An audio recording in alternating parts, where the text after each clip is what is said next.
I welcome you to the next session on structures called arrays of structures. Look at this example. Mark is a structure with the three structure members, subject 1, subject 2, subject 3. And student 1 and student 2 are structure variables. As soon as this statement is encountered, the compiler creates a memory space for student 1 and student 2, both containing the members subject 1, subject 2, subject 3. Now, this is for two students, the data created for two students. Suppose I want to create data for more number of students, for example 50 students. Is it possible to declare student 1, student 2, etc., student 50? In that case, these structure variables can be declared as an array. Like the next example. Look at this. The same structure with three subjects. Here the declaration part contains structure variable as an array. Student of 3. That means the data will be created for 3 students. All the 3 contains subject 1, subject 2, subject 3. Since it is an array, they will be, whenever this statement is again countered, a continuous memory allocation will be allocated for student of 3. First student of 0. Student of 0 contains subject 1, subject 2, subject 3. The second element of the array, student of 1, that also contains subject 1, subject 2, subject 3. And third one, student of 2, contains subject 1, subject 2, subject 3. So altogether I can store now 3 variables. This can be extended to any number. So multiple data items can be stored using arrays of structures. So declaring an structure variable as an array is said to be arrays of structures. Now let us see an example program. The program is to calculate subject wise total, student wise total, the same criteria. We are going to enter 3 marks and we are going to calculate subject wise total marks, student wise total marks, and we are going to store all these calculated value as a part of a structure. So what we have to do, first I have to create a structure which contains structure members as 3 subjects and totals. And then I have to declare structure variable as an array. Let me consider for 3 students. And let me declare one more structure variable called total to store all the calculated values. Now let us see the example.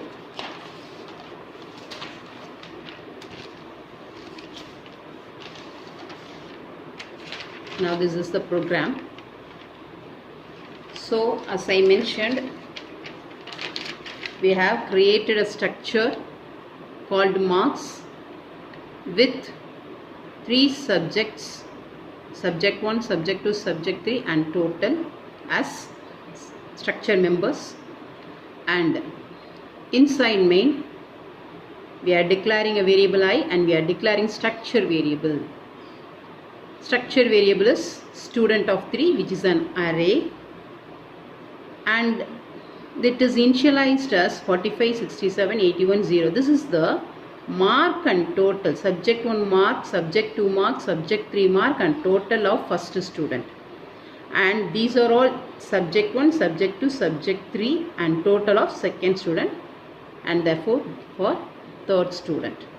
So we have initialized the array with datas.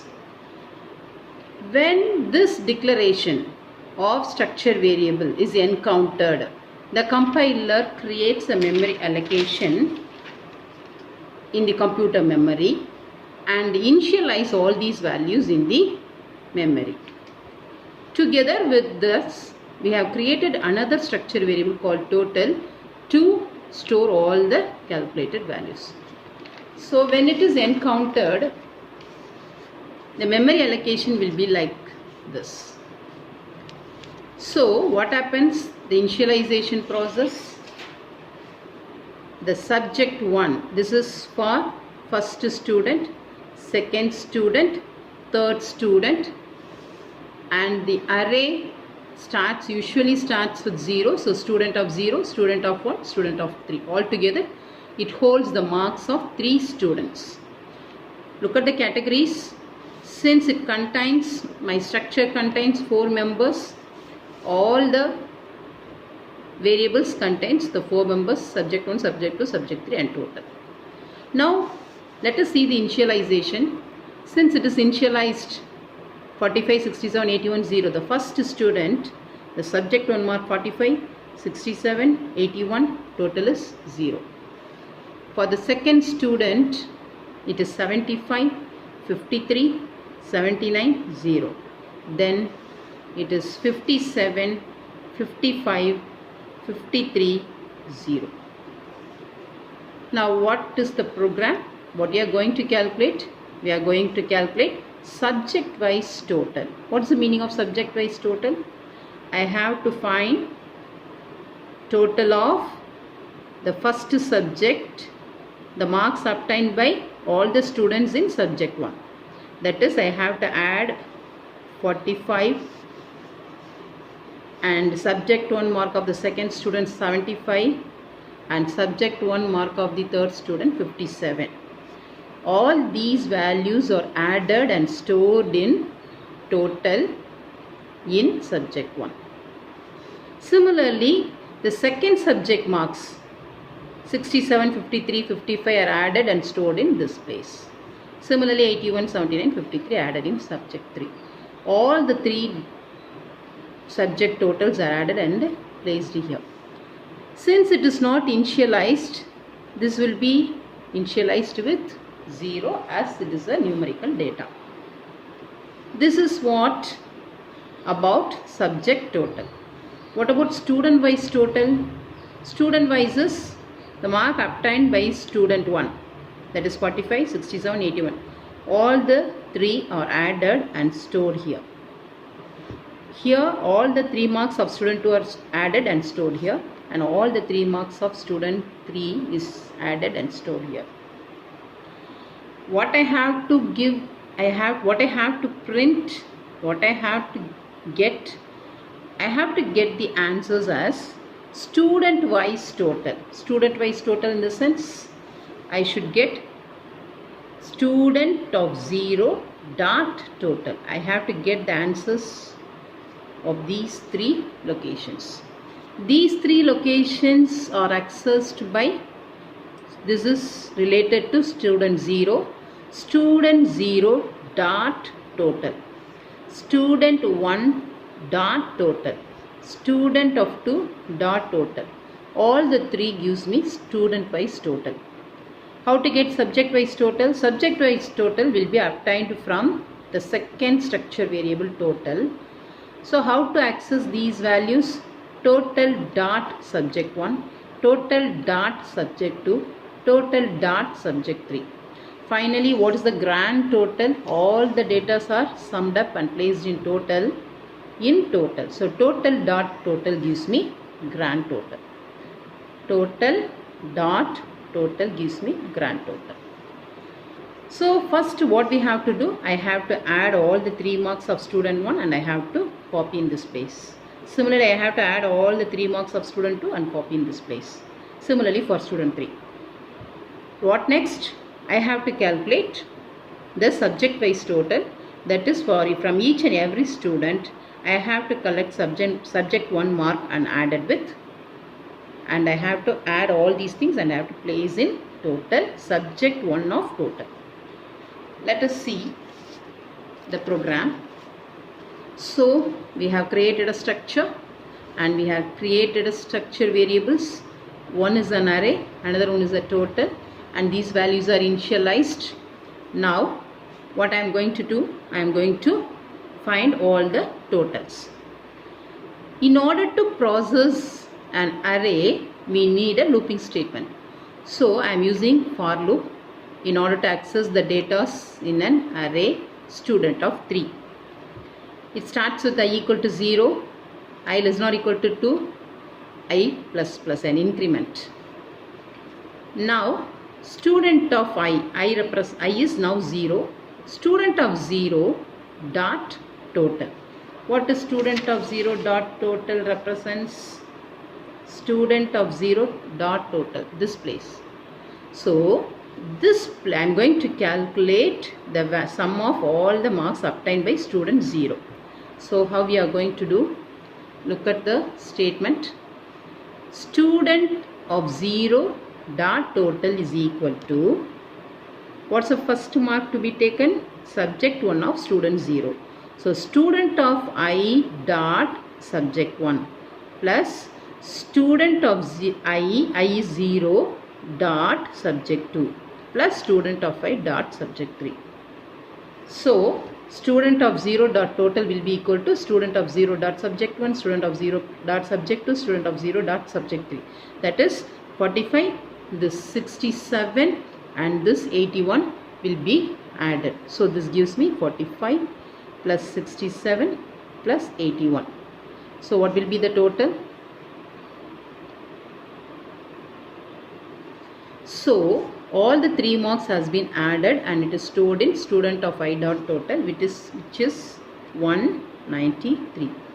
So I have finished subject wise total for first student.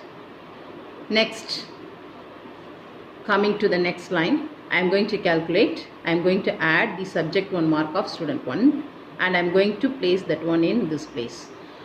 Total dot subject 1. Total dot subject 1, it indicates this position, is equal to total dot subject 1. What is total dot subject 1? 0. 0 plus student of I. What is I? 0. Student of 0 dot subject 1. Student of 0 dot subject 1 is 45. So 0 plus 45 is added and stored in this place. Similarly, total dot subject 2 is now okay. Once again, 0 plus 67 is added and stored in this place. What is 0? So total dot subject 2 plus 67 is student of 0 dot subject 2. Now I is 0, so this place becomes 0. Similarly, the third subject also, here this 0 is added with 81 and stored in this place. Last, total dot total. Total dot total, this position is equal to, once again, total dot total, which is 0. This 0 is added with student of I dot total. What is student of I dot total? This 193. These two will be added and stored in this place. Now the loop ends. I will be incremented. I becomes 1. 1 less than or equal to true, 2 is true, so it gets into the loop. Now I becomes 1. So student 1 dot total equal to, student 1 dot total equal to indicates this position, which is nothing but addition of all the subject marks of student 1 because I is 1. So this represents for student 1 dot subject 1, subject 2, subject 3. So all these 3 marks will be added and stored in this place. So this is for student of 0. Next is we are calculating for 1. So the answer will be 75 plus 53 plus 79.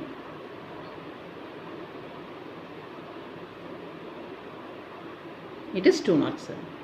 So all the 3 marks will be added and stored in student of 1 dot total.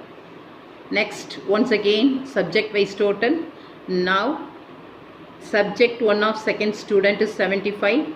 That will be added with already existing total dot subject 1. What is total dot subject 1? Already it's 0 plus 45. That is added with subject student of I dot subject 1. I is 1, so student of 1 dot subject 1. Student 1 of subject 1 is 75. Similarly, the second statement adds up this 53 and here 79 and total 207 will be added. Now once again I will be incremented as 2. 2 equal to 2 condition true gets into the loop. Now I is 2. Now in the place of I it will becomes 2. So it calculates for the third student. Now the same logic, 57, the first line calculates the student total, 57 plus 55 plus 53, 165. 165 will be stored, and this calculate already existing value added with the subject 1 mark of third student, 57, then 55, then 53 will be added and stored in this place. And finally the total of third student will also be added and stored in total dot total. So all the calculations got over. Now I have to print the answer. So printing student total. What is student total? 193, 207, 165. These are all called as student total. 193, 207, 165 are student total. So how I am going to print this?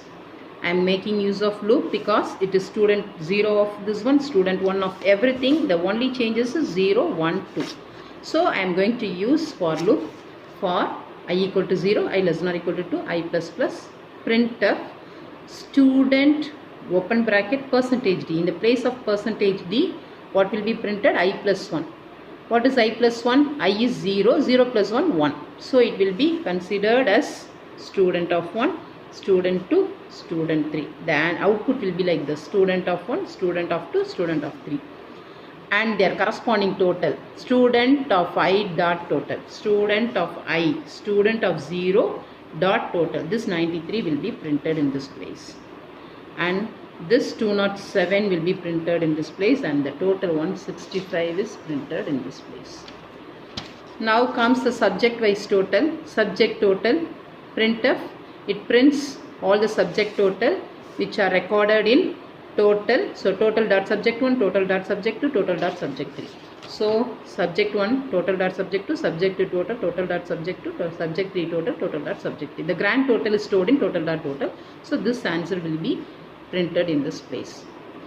This is how arrays of structures works. The next topic is arrays within structures. What is the meaning of arrays within structures? Within a structure, if I place an array, that is called as arrays within structures. Look at this example. Structure marks int subject of 3. What is this? This is an array. This array is placed within a structure. And what about my structure variable? That is also an array. Here we are going to record the marks of 2 students, 3 marks of 2 students. How to access when we have an array inside a structure? Look at here, my structure variable itself here an array. So what I am writing? Student of 1 dot subject of 2. What is represents? It gives me a subject 2 mark of student 1. Student of 2 dot subject 1 gives me subject 1 mark of student 2. So since both of them, both the structure variable and the structure members are arrays, I have to use proper subscripts to access the data inside the structure. That's all about arrays within structures.